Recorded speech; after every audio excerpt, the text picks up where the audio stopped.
Perubahan nasib diambil dari buku 4 nasihat dari Liao Fan. Manusia berada di dunia itu adalah nasib. Sebenarnya tak hanya manusia, keberadaan semua makhluk juga tidak luput dari nasib.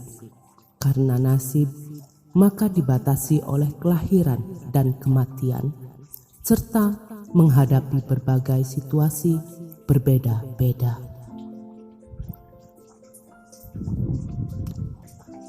Dari manakah asalnya nasib?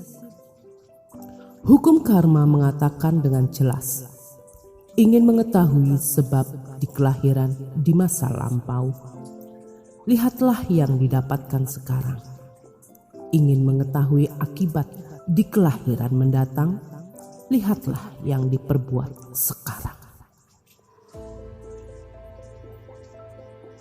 Nasib adalah balasan karma. Karma berasal dari sebab akibat. Oleh sebab itu, nasib terbentuk dari sebab dan akibat. Bisakah nasib diubah? Tentu saja bisa. Asalkan mengubah sebab akibat, itu sudah bisa. Tapi umumnya orang tidak melihat jelas asal dari sebab akibat. Hanya berusaha di luarnya saja, sehingga efeknya tidak besar. Karenanya kehilangan kepercayaan diri, akhirnya hanya bisa mengikuti pengaturan nasib.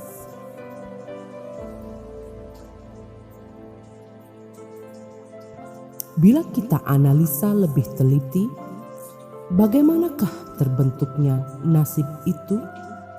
Jawabannya adalah sifat atau tabiat.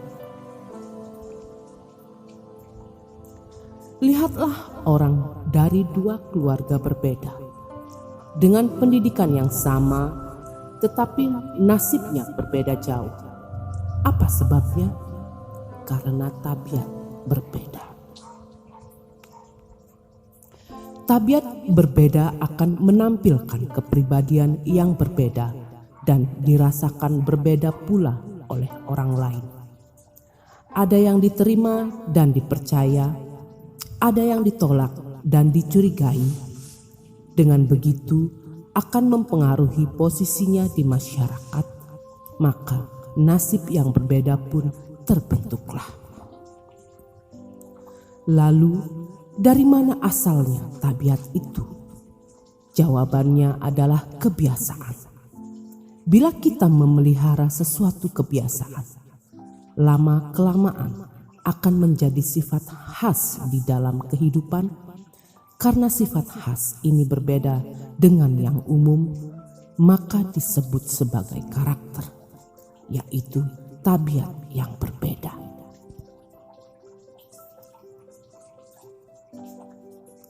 Dalam ilmu fisika disebut inertia, yaitu pada saat suatu benda tidak terpengaruh oleh tenaga luar atau gabungan tenaga luar dan berada dalam kondisi nol, bersifat tetap dengan kondisi gerakan semula.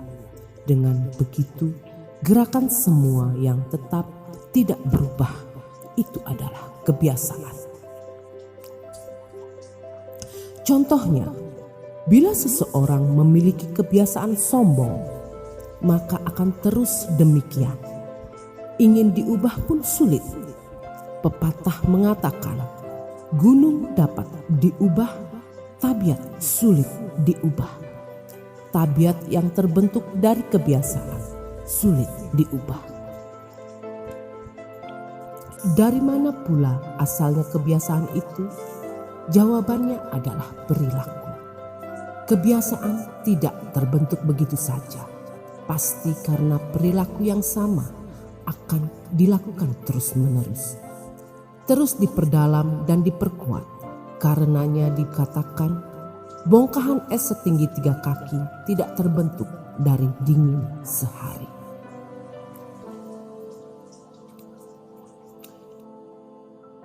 Sering melakukan hal yang serupa, setelah sekian lama, maka secara alami akan terasa wajar saja. dan berubah menjadi kebiasaan. Dari mana asalnya perilaku? Jawabannya adalah pemikiran atau gagasan. Perilaku seseorang tidak mungkin dilakukan tanpa pemikiran. Tapi sebagian perilaku orang sepertinya timbul secara alami. Tidak terasa adanya tenaga yang menuntun. Mengapa begitu?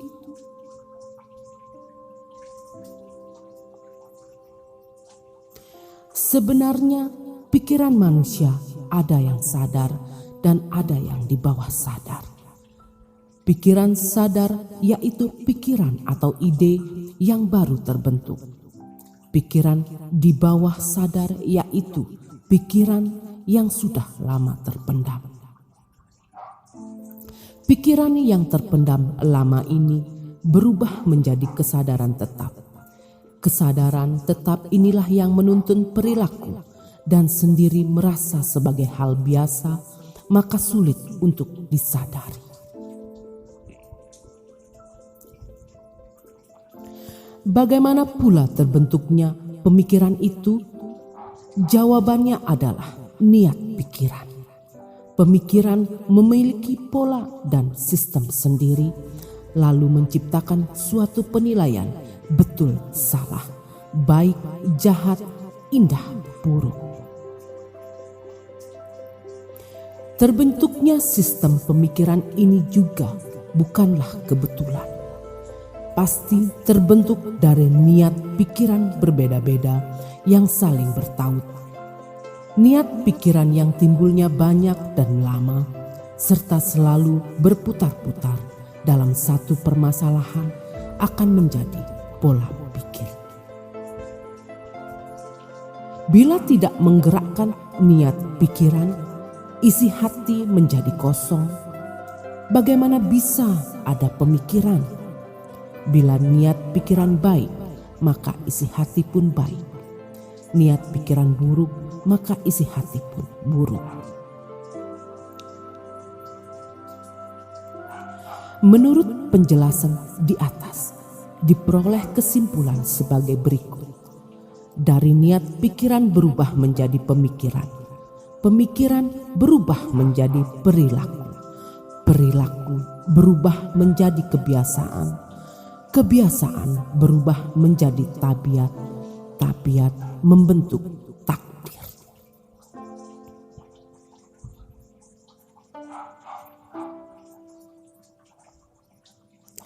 Karena itu, ingin mengubah takdir harus mengubah tabiat dahulu. Ingin mengubah tabiat harus mengubah kebiasaan. Ingin mengubah kebiasaan harus mengubah pemikiran. Ingin mengubah pikiran harus mengubah niat pikiran. Niat pikiran adalah sumber akar dari segala nasib, rejeki, bencana.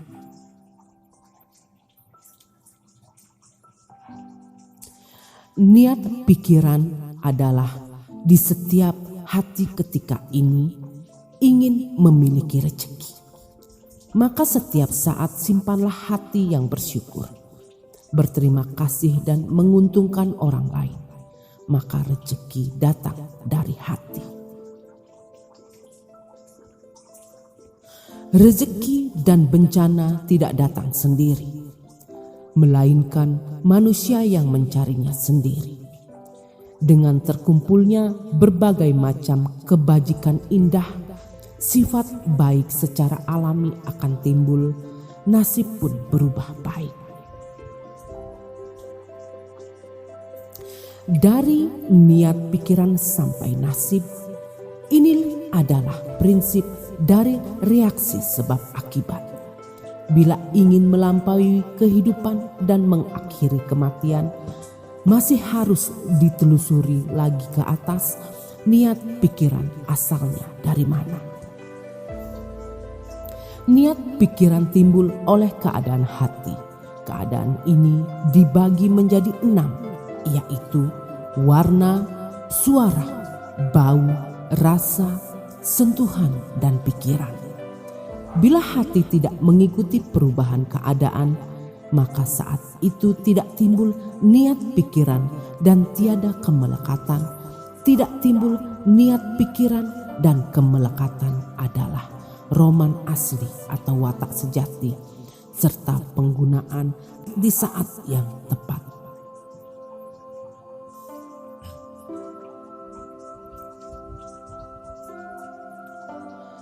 Tiada niat pikiran bukannya seperti orang yang masa bodoh dan tidak bersemangat hidup. Tapi saat lapar maka makanlah, mengantuk maka tidurlah. Jujur dan sesungguh hati di dalam makan dan tidur sama seperti anak kecil yang polos. Dari mana pula asalnya hati? Berasal dari watak sejati. Bila tidak ada roh suci, maka tidak ada akar pokok dari perilaku baik dan buruk. Karenanya dari niat pikiran kembali kepada hati nurani, dari hati nurani kembali ke watak sejati, dan dari watak sejati balik kembali kepada Tuhan. Seperti yang dikatakan dalam Dharma Buddha sebagai pintu kembali ke kosong, memusnahkan semua kerisauan, kembali ke asalnya, tabiat dan takdir. Itu adalah pintu bergulir, berkelana dan bergulir di tengah lautan 6 jalur reinkarnasi, hidup dan mati.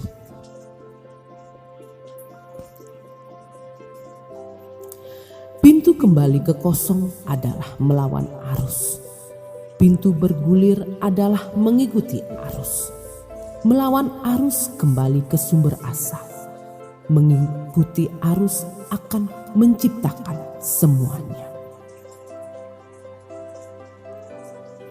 Inti pokok dari searus dan lawan arus ini sangat misterius dan sulit diselidiki. Maka disebut sebagai pintu gaib. Bila pintu gaib ini tertutup, maka pintu neraka akan terbuka. 6 jalur dilalui terus dalam lahir dan mati. Bila pintu gaib sudah terbuka dengan satu titik petunjuk, maka jalan menuju surga akan lancar. Hidup dan mati berakhir dan kembali ke surga. Nasib terbagi menjadi nasib surgawi dan nasib duniawi. Nasib surgawi adalah yang berasal dari Tuhan. Setitik cahaya roh suci yang abadi, tidak bertambah dalam suci ataupun berkurang dalam duniawi. Nasib duniawi adalah kaya, mulia, miskin, hina, umur panjang, umur pendek, ketidaklancaran, dan kelancaran. Itu semua adalah jodoh pembalasan karma dalam berputar reinkarnasi dan sebab akibat. Nasib duniawi adalah hasil perbuatan diri sendiri. Tidak perlu betapa baik dan indahnya. Ada batasnya dan ada waktunya musnah. Hanya dengan memohon tahu, menerima petunjuk guru penerang, kembali introspeksi diri, memahami nasib surgawi atau watak sejati, baru dapat memahami masalah besar hidup mati, serta dapat menyelesaikan misi kembali ke Tuhan. Terima kasih, semoga bermanfaat.